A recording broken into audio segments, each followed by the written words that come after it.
So Sakura hard up for Naruto. Does she suck? Does she develop? Short answer, no she doesn't suck. Yes, she does develop.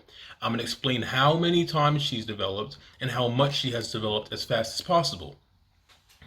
We all know how people's attention spans are not that good nowadays. So let's try and get this done as fast as possible. No more than, I don't know, 20 minutes, maybe less. Let's go. So first off, we know how Sakura was immature, annoying, goofy, and was not very nice to Naruto at the beginning of Naruto. But after Sasuke told her that she was being annoying and called her immature and being weird because she was talking about Naruto behind his back, she then realized how Naruto felt when she called him annoying, and so she made efforts to stop acting that way. For example, in the written exam, she was willing to forfeit her test to let Naruto stay with her in case he failed, so she could still be on his team or whatever. And then on top of that, in the Chunin exams, she cheered for him whenever he fought, Kiba and Neji, despite the fact that beforehand she did not like him, she was not nice to him. But after a while, after getting to know him, she began to warm up to him and became nice to him.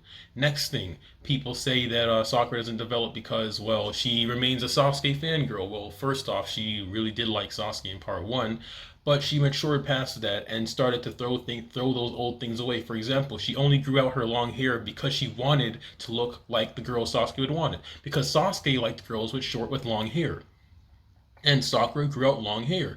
But then, in the Force of Death, her long hair was literally holding her back from fighting off that girl and actually doing something. So when she cut off her hair, that was symbolic of her cutting away the old person that she was, the old, useless, annoying, weak little girl that she used to be. And after cutting that hair off, what did she do? She tried her best and she fought. But she was not strong enough because she didn't put in effort beforehand. So she ended up getting beat up, but then that spiraled her to go train with Tsunade. Another thing, when Sasuke supposedly died in the Land of the Waves arc, we have the part where Sasuke is, laying there, and Sakura is talking about how she always studied in her school and she always studied the ninja rules and how ninjas are never supposed to show their emotions. She never thought too much about it until finally, when she experiences the fact that Sasuke has died in her arms, she breaks down crying, despite the fact that the rules say that ninjas should not show their emotions. This shows that she used to study and look at these things and just believe it as just, oh yeah, it's just common knowledge. But then when you actually experience something like that, it's much harder to go through with the rules and to abide and be stoic like they expect you to be. That's another thing, because Sakura's a very emotional person and she's not able to handle some of the pressure that being a ninja has at first. And now finally in part two, later on, she can handle these things. She can even throw her life away to protect Granny Chio and save somebody else, even though they're a stranger. She's willing to be, able to step up, even though she's under a lot of pressure. That's growth, because she grew out of that. She grew out of that weakness, that shyness, that fear that she used to have when she was younger. Then we have the fact that she decided to train with Tsunade and actually work her ass off for about 3 years to get to where she's at now, where this healing and the super strength. And then on top of that, she proceeds to emulate what Tsunade taught her, her maturity, her level-headedness, the way she thinks, her hot-bloodedness as well, and her maturity, like I said before. And then she goes and she's able to take leadership roles in the Pain arc, and she's able to lead people and heal people and lead efforts to save lives, which is also magnified in the War arc, where Sakura is able to lead people and tell people that they need to fight regardless, because even if they think they're going to die, why not die fighting? You know what I'm saying? So now she's out here with her slug healing thousands of people at a time and also leading people. She has her own group of medics also in the last. She's leading people. She becomes a leader. Then on top of that, we have, of course, you have the moment in the Kage Summit arc where she wants to kill Sasuke, but then she can't do it because here's the thing. After all this time, she thought she had what it takes to finally be a stoic, cold-blooded ninja who can actually kill people and get jobs done. And so she tries to kill Sasuke to fill her own ego. I mean, not fill her own ego, but she tries to kill Sasuke to satisfy her own desires to save the day. Then when she finally gets the chance, she tells Sasuke that she's betrayed the Leaf and now she's want to join him. But then here's the thing. Sasuke doesn't believe her because he knows how she is. And so he asks her to kill Karin. And while Sakura is hesitating and just sitting there thinking about what she should do, Sasuke knows that she's obviously not turning evil. Because if she was evil, she would have killed Karin with no problem. And then when Sasuke goes blind, she tries to kill Sasuke, but then she gets a flashback to part one where where Sasuke had his back turned to her and said, "Thank you for everything, and you're annoying." And when she sees that, right, it's reminding her of all the old emotions that she had with Sasuke, all the feelings and the love she has for Sasuke. She can't just go behind his back and just kill him like that. It's not that easy. She's too soft, she's too kind. She's stated to be kind. She can't just kill somebody like that, especially if it's one of her old friends and somebody that she actually loves. Then we also have the fact that she said people say that, oh, she didn't treat Naruto well at all, even in Shippuden, but she did. She was always there for him when she tried to be. And there's the moments where he's struggling in pain. For example, when he turns into the four-tailed mode against Orochimaru and his skin is peeling off and he's in so much agony and pain because he's determined to get Sasuke back for Sakura, and she's running towards Naruto telling him that he can stop now. He doesn't have to save Sasuke for her. She'll do it herself. She doesn't want him to be carrying her burden anymore. And then he whacks her with her tail, with his tail, and then now she's got a wicked scar on her arm. And instead of blaming him or getting angry at him and yelling at him like she would in part one, she decides to keep that to herself because she knows if Naruto was to find out what he did to her, he would lose his mind. He would be so angry at himself. He'd be depressed. So she lies and says that Orochimaru did that to her in an effort to protect Naruto's mental health. She's willing to lie just to keep Naruto feeling good about himself. Then at the end of the Pain arc, when he defeats Pain, she hugs him and embraces him in front of everyone, being truly appreciative to what he's done and acknowledging that he is really that good. He's become a hero for them. And in Japanese culture, most people don't just hug and embrace somebody like that in front of everyone for like what, a whole minute? Caressing his neck and all that's not common behavior in Japan. So when she was doing that, that's why the villagers were so shocked. On top of that, she's also become a whole lot more selfless than she was in part one.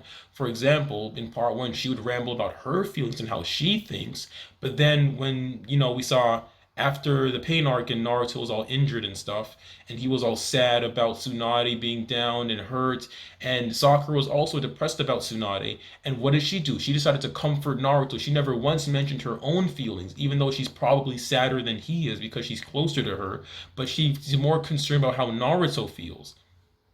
Give me a second. Yeah.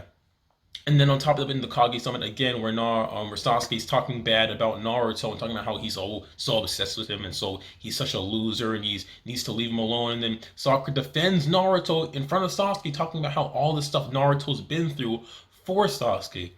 And all this stuff he's endured, all this stuff that Naruto has done to defend Sasuke's name. She's always there for Naruto, bro. She cares about him. And she's become a more useful and more, what's the word, competent person. When she fought Sasori, she was reading his attack patterns, and she was healing herself while she was fighting him, and also saving Chio's life twice. And she builds an antidote that nobody else could build because she's Tsunade's pupil. She's becoming great because she's working and she's putting in effort. This is much, much more, what's the word, mature and skillful and useful than what she was in part one. When people say she doesn't develop, but she does. She grows out of that stuff. And on top of that, the thing is, people forget that Sakura is a regular girl. She's a regular person. She has been raised by two of her parents. Both of her parents are home. They're not shinobi. They're not special clan people. So she's not going to be as mature as Naruto or Sasuke or Neji when she's 12 years old compared to them, because she has not had the same experiences as them, and she will never truly understand how they feel, but she can be there in the background for support and being there just to help them and to talk to them and try to understand how they feel about things. But she will never truly understand because she's never experienced it. That's the thing. That's what makes her so interesting, because she's the only normal person in the Konoha 11. Everybody else has something else going on. Everybody else has some kind of tragedy in their life. She's the only normal person, and that's what makes her development so interesting to me personally, because it's down to earth. It's regular people trying to survive in a world full of crazy people. You know what I'm saying? And the thing about that is that Like she's teamed up with the most tragic people, Sasuke and Naruto, and she's just sitting there in the middle trying to make sense of all this, especially with Kakashi too. He's just the stoic teacher who's been through a whole lot of crap too. And so seeing her grow, I know it's not the most dramatic and extreme development ever, but the fact that her personality changes, her worldview changes, her maturity changes as time goes on, it's very impressive, and I like that. And it's relatable because she's becoming a better person. She's growing up. And a lot of things that people don't understand about Naruto, or just anime in general, is that having a character that has a lot of flaws in the beginning does not make them bad.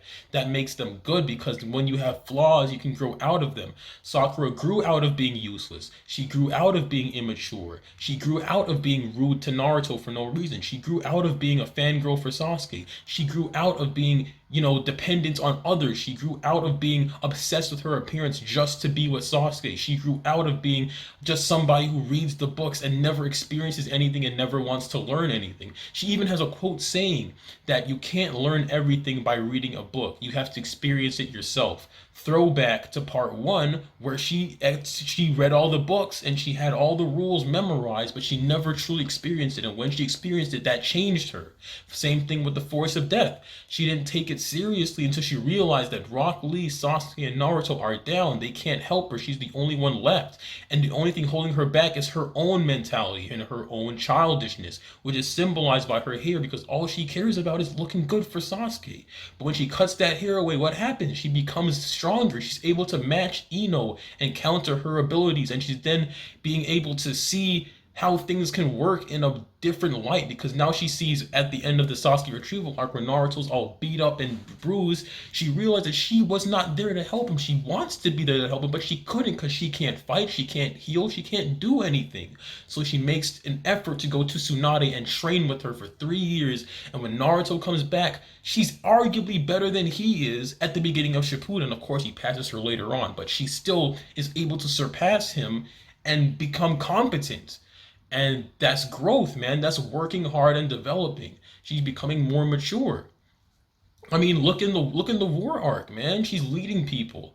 She's able to talk to people and kind of raise people's morale. She was never that kind of person beforehand. Then in the last, she's out here helping Naruto and Hinata get the little relationship going together. That thing kind of sucks, but that's not my place to talk about that. And then in Boruto, she's raising Sarada, arguably probably the best girl in all of Naruto, Sarada. And then she's becoming a doctor who can take care of people on a grand scale. And she's become a Jonin. And she's so intelligent. She was actually arguably one of the few people that could have been a Hokage besides Naruto. It was Shikamaru and her. The other candidates. I forgot which novel that was in. Then we also have the novel era when she's fighting Kido to protect Sasuke's name, and she's able to beat a guy who has nine tails chakra cloaks with lightning style jutsu biju bombs bigger than the four tails mode, and she's taking on this guy by herself, and she's doing great, man. She beat him by herself before Naruto and Sasuke showed up to help her. She does grow, she does develop. It's just it's very minute because she has little to do. Like she has little to grow in because she's a regular person. She's not like Naruto where she has tragedy. She's not like Sasuke where she goes mentally insane.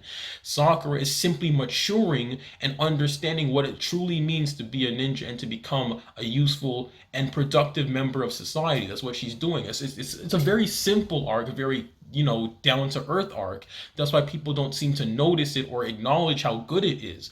And the fact that, oh, she's not, oh, she doesn't have the tragic backstory. She's not, growing like Sasuke and developing and changing over and over as the time goes by because she's not experiencing the same stuff as Sasuke. She's a good guy. She's with Naruto. That's why she and Naruto don't develop nearly as much as Sasuke because they don't have as much going on as Sasuke. Sakura develops, man. I know this is like a quick rant with a whole lot of just random points, and I know it wasn't like scripted, there's not a lot of notes, but I will be making a longer one, I think. And I will be making a second video talking about why Sakura is relatable and realistic, and probably the most human character in the entire cast. I'm talking about that in another video though, but long story short, Sakura does develop. You just don't remember it. It's not that complicated. She develops from being immature, weak, useless, does nothing, to becoming mature, strong, able to help people, useful. She does a whole lot more than she did before. She's a ultimate support role. She's become Tsunade too. And while people say that, oh, she's, copying Tsunade, she's so lame, she's not original, Rock Lee does the same thing for Might Guy and nobody says anything. Hinata does the same thing with Neji, except that Hinata never actually surpasses Neji. Choji, Ino, Shikamaru, they're all copying their teachers, their parents. Rock Lee is literally copying how Might Guy looks, and everybody admires him for that. And then Sakura wants to copy her teacher and learn all of her moves, and she gets mocked for it. I don't understand how people think this way. It's very stupid. But long story short, Sakura does develop. She does not have a flat character arc where she doesn't do anything. It's just the fact that people don't remember how much she's changed. It's not the most dramatic and emotional, psychological, thrilling development ever, but it's development nonetheless. And depending on how you like characters, you will enjoy that or you won't enjoy that. For example, I like flawed human being characters, people that I can relate to objectively. For example, characters like Sakura or Vegeta, the self-confidence thing. You want to be better than other people. That's why Sakura's always like, I'm strong too. I've gotten strong too. She wants to prove herself because what people do when they become better at something, they want people to acknowledge that. What's wrong with that? What's wrong with wanting people to acknowledge you? You know what I'm saying? But that's just a quick little rant. I didn't want to make a super long, in-depth video because I know a lot of people don't have that kind of, what's the word? Attention span. People nowadays just want to watch a 5-minute video or don't want to watch the whole thing. You just want to leave hate comments or whatever else that is. So I made a quick little rant, not a lot of major detail, but if I was to get into major detail, dude, I could get you guys to really see what Sakura's up with, man. I just didn't get too deep because it's going to take too long. But yeah, that's what I've got for now. The next video will be discussing how Sakura is probably the most human and realistic and relatable character in the entire cast. Hope you guys enjoyed this short little rant, But yeah, I'll see you guys later. Bye.